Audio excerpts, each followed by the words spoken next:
যা চাইবি তাই পাবি, আমি তোকে সব দিব। বলেই রবিন জলির আরও ঘনিষ্ঠ হয়ে বসতে লাগলো।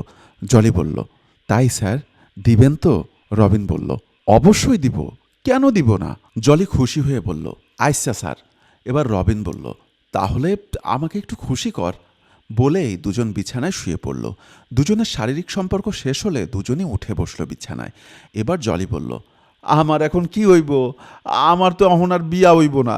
এই কথা জানাজানি হইলে আমি কোথাও মুখ দেখাইতে পারুম না স্যার। আপনি এটা আমার সাথে কি করলেন?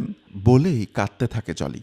রবিন জলির কান্না দেখে জলিকে শান্ত করার চেষ্টা করলো। আরে বোকা, এটা জানাজানি হবে কেন? কেউ জানবে না। তুই না বললে তো কারো জানার কথা না।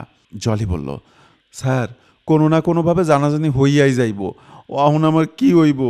বলেই আবার কাঁদতে থাকে জলি। স্যার, আপনি আমারে বিয়া করেন। এটা শোনার পর রবিন চমকে গেল। রবিন জলিকে বলল, বিয়ে করব মানে? কি উল্টাপাল্টা বলছিস? তোর মাথা ঠিক আছে? তোকে বিয়ে করলে তোর ম্যাডামের কি হবে? এই তুই যা তো, কাজ কর গিয়ে। আমার অনেক কাজ আছে। না, আপনার কোনো কথাই আমি শুনুম না। আমারে আপনার বিয়া করতে হইব। কিন্তু রবিন জলির কোনো কথা শুনল না। রবিন সেখান থেকে উঠে গেল। এর কয়েকদিন পর জলি রবিনের ঘরে চা দিতে এসে দেখে রবিন ঘুমোচ্ছে। এই সুযোগে জলি বুকের কাপড় সরিয়ে রবিনের পাশে শুয়ে কয়েকটা ছবি তুলে নিল। এর মধ্যে রবিনের ঘুম ভেঙে গেল। তখন রবিন বলল, আরে এসব কি করছিস? সর এখান থেকে বলছি। তখন জলি বলল, আপনি বললেই তো আর আমি সরতে পারি না স্যার। আমাকে ভোগ করেছেন, এর খেসারত তো আপনাকে দিতেই হবে। রবিন বলল, কি চাস তুই বল, আমাকে বিয়ে করতে হবে।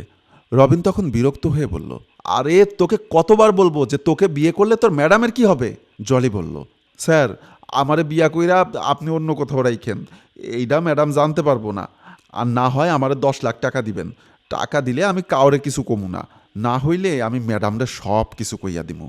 তখন রবিন 10 লক্ষ টাকার একটা চেক জলির হাতে দেয়। এরপর বলতে থাকে, এবার ছবিগুলো ডিলিট করে দে। জলি বলল, টাকা যখন পাইছি ছবি আমি ডিলিট করে দিমু, ওইটা নিয়ে চিন্তা করবেন না স্যার। বলে জলি হাসতে থাকে।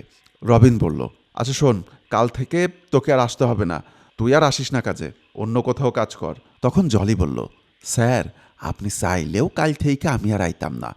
10 লাখ টাকা পাইছি, কেডা করবো আর মানুষের বাড়ি কাম? বলেই জলি রুম থেকে বের হয়ে যায়। বন্ধুরা, আমাদের এই গল্পটি যদি আপনাদের ভালো লেগে থাকে তাহলে অবশ্যই লাইক, কমেন্টস এবং শেয়ার দিয়ে